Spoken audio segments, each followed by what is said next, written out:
Good morning children, welcome to our channel. ఈరోజు ఈ వీడియోలో మనం 8th క్లాస్ మ్యాథ్స్ చాప్టర్ 4లోని ఎక్స్పోనెంట్స్ అండ్ పవర్స్ అనే చాప్టర్లోని ఎక్సర్సైజ్ 4.2 నుండి క్వశ్చన్స్ చూద్దాము. సో ప్రీవియస్ వీడియోలో వచ్చేసి థర్డ్ క్వశ్చన్ వరకు ఎక్స్ప్లెయిన్ చేశాను. ఈ వీడియోలో ఫోర్త్ క్వశ్చన్ నుండి చూద్దాం.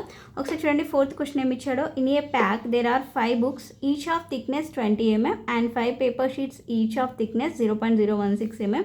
What is the total thickness of the pack అన్నాడు. సో ఒక ప్యాక్లో దాంట్లో 5 బుక్స్ ఉన్నాయన్నాడు. సో 5 బుక్స్లో ఒక్కొక్క బుక్ యొక్క థిక్నెస్ వచ్చేసి 20 mm అన్నాడు.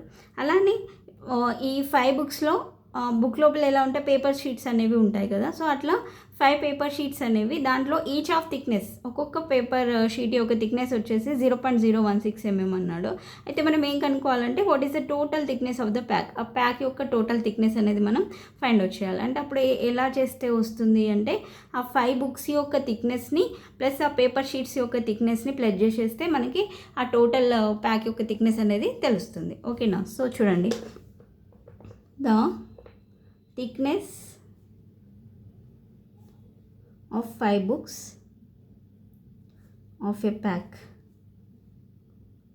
is equal to 5 books into their thickness plus 5 into papers plus their thickness. రెండింటిని యాడ్ చేస్తే మనకి టోటల్ ప్యాక్ యొక్క థిక్నెస్ అనేది తెలుస్తుంది. ఓకేనా. సో 5 బుక్స్ యొక్క థిక్నెస్ ఎలా ఉంది, 20 mm కదా. సో అంటే 5 into 20 mm. ఒక్కో బుక్ యొక్క థిక్నెస్ వచ్చి 20 mm. అట్లా 5 బుక్స్ ఉన్నాయి కాబట్టి 5 into 20 mm ప్లస్ 5 into ఒక్కో పేపర్ యొక్క థిక్నెస్ వచ్చేసి 0.016. అయితే ఓకేనా. సో 0.016.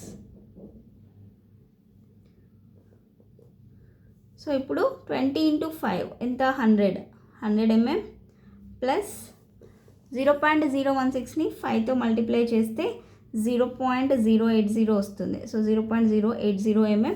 సో ఈ రెండింటిని యాడ్ చేస్తే 100 plus 0.080 mm is equal to 100.08 వస్తుంది. ఓకేనా, 100.08 mm.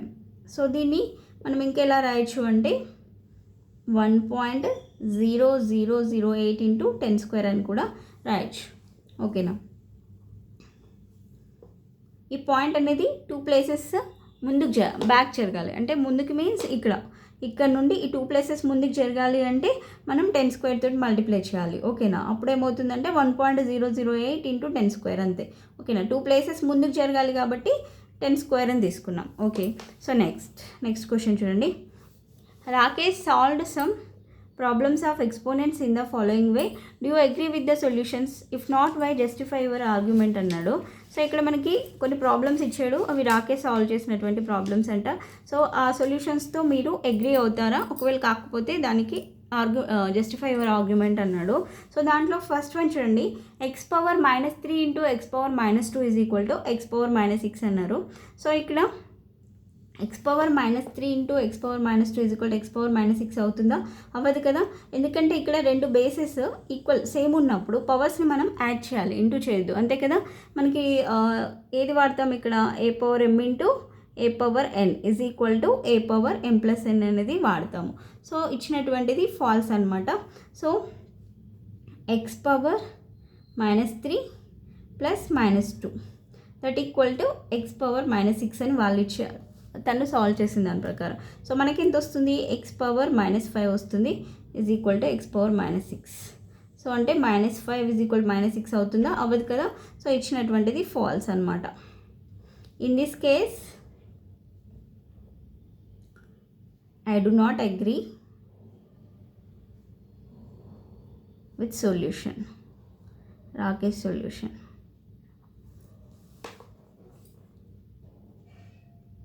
So next x⁻3/x⁻2 is equal to x⁻4 అన్నాడు. So x⁻3/x⁻2 is equal to x⁻4 అవుతుందా, అవ్వదు కదా. సో ఇది కూడా ఫాల్సే.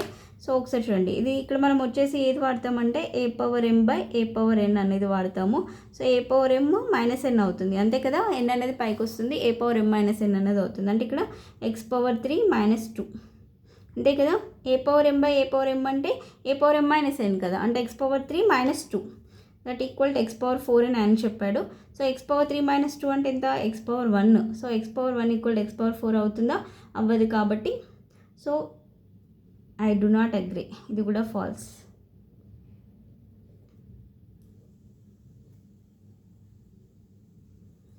నెక్స్ట్ థర్డ్ ఏమన్నాడు, X power 2 whole cube is equal to x power 2 3 is equal to x power 8 అన్నాడు. So X power 8 అవుతుందా, so ఇది కూడా ఫాల్సే అవుతుంది, ఎందుకంటే ఇక్కడ మనం వాడింది a power m whole power n అంటే a power m into n అవుతుంది. ఓకేనా, a power m into n అది వాడతాం ఇక్కడ.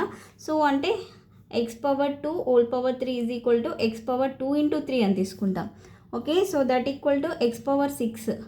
X power 6 is equal to x power 8. ఆయన చెప్పింది ఎక్స్ పవర్ 8 అన్నాడు, కానీ మనకు వచ్చింది ఎక్స్ పవర్ 6 వచ్చింది కాబట్టి సో ఇది కూడా wrong. So I do not agree, false. So next x power minus 2 is equal to root x అన్నాడు.